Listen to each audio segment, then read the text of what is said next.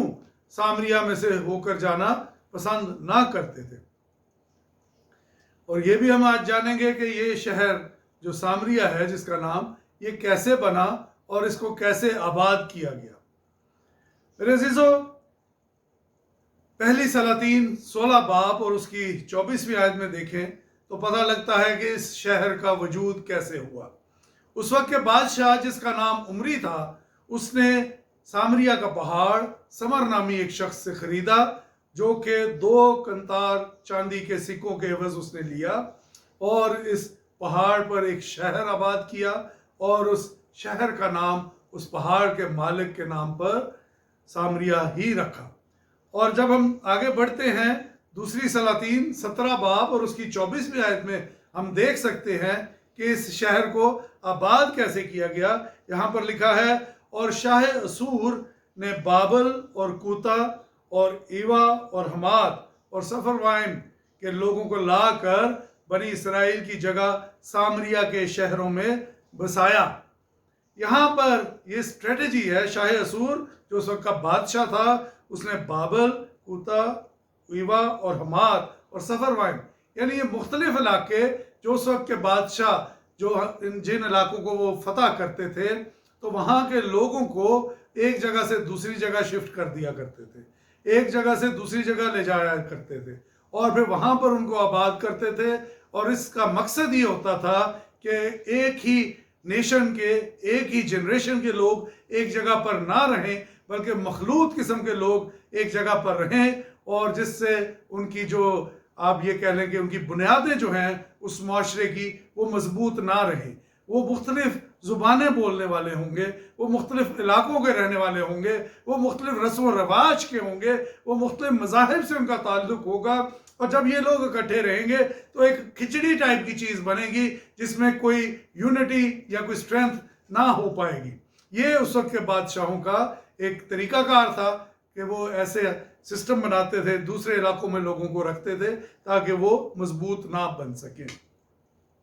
اور یہاں پر چونکہ ایک ملٹی نیشن جنریشن تھی، اور یہ لوگ آپ یہ کہہ لیں کہ اس میں بت پرست بھی تھے، اس میں جادوگر بھی تھے، اس میں بدکاری کرنے والے بھی تھے، ہر طرح کے لوگ اس میں آباد تھے، اور ان کے گناہوں کی وجہ سے یہودی جو ہیں وہ ان کو ناپسند کرتے تھے، اور ان کے علاقے میں سے گزرنا بھی وہ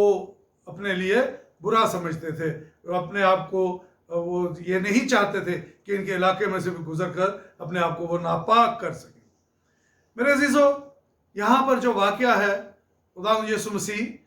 کے متعلق کہ ان کو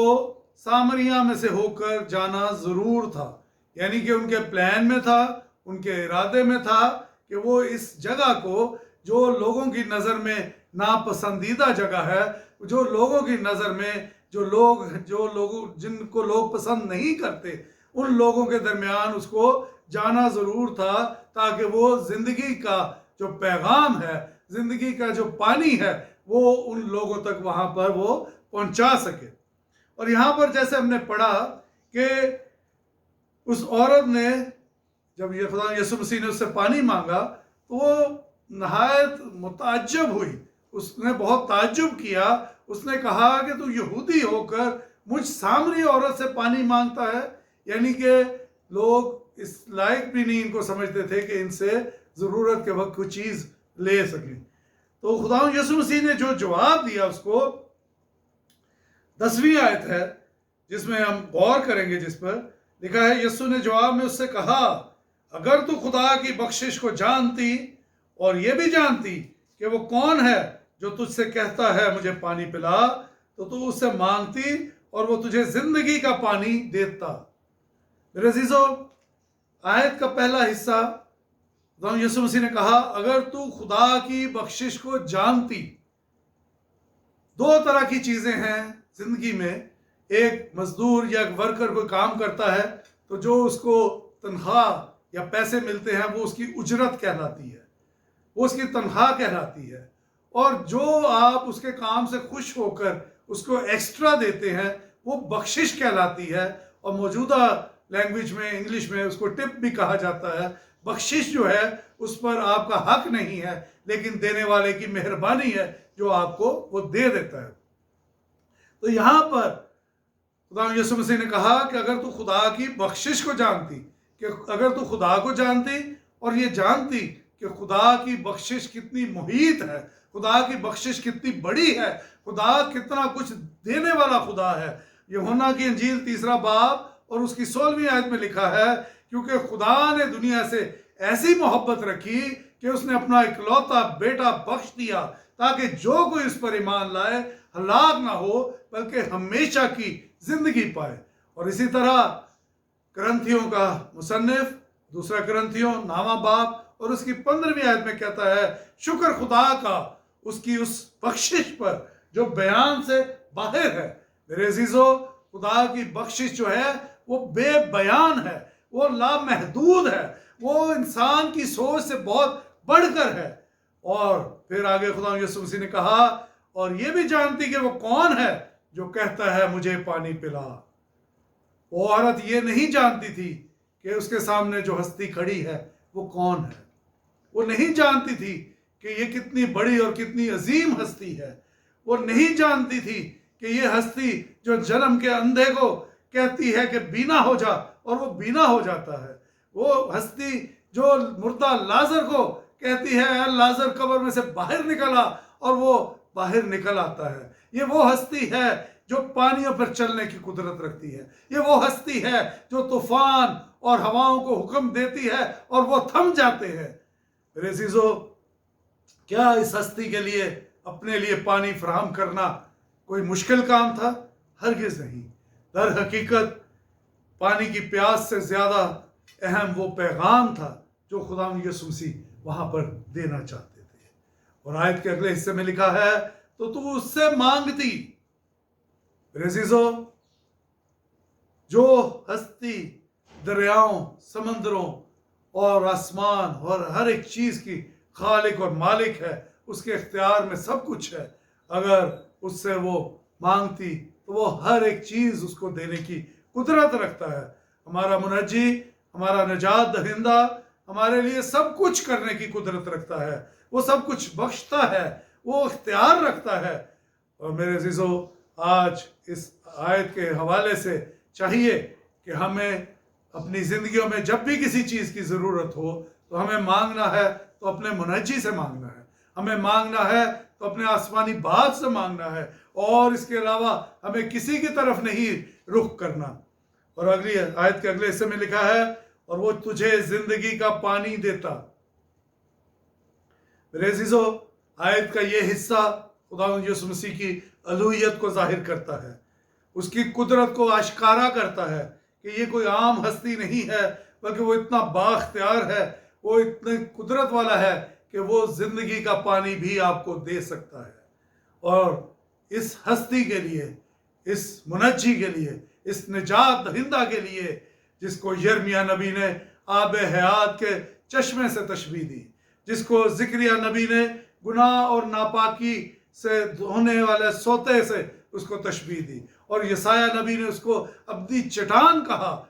میرے عزیزو، مسیح یسوع کا دیا ہوا پانی، مسیح یسوع کا پلایا ہوا پانی جو ہے وہ ایک چشمہ بن جاتا ہے اور وہ زندگی میں سے جاری ہونے لگتا ہے، اور خداوند یسوع مسیح اس چشمے سے ایک جان کو ہی نہیں سیر کرتا بلکہ آگے کئی جانیں سیر ہوتی ہیں۔ یوحنا کی انجیل 7 باب اس کی 37ویں اور 38ویں آیت میں لکھا ہے، اگر کوئی پیاسا ہے تو میرے پاس آ کر پیے، تو اس کے اندر سے زندگی کے پانی کی ندیاں جاری ہوں گی۔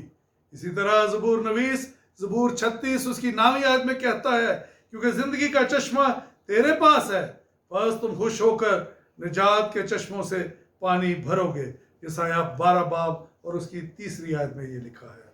میرے عزیزو، مکاشفہ 7 باب اس کی 17ویں آیت میں لکھا ہے، کیونکہ جو برہ تخت کے بیچ میں ہے وہ ان کی گلہ بانی کرے گا اور انہیں آب حیات کے چشموں کے پاس لے جائے گا۔ آج کے پاک کلام کا مقصد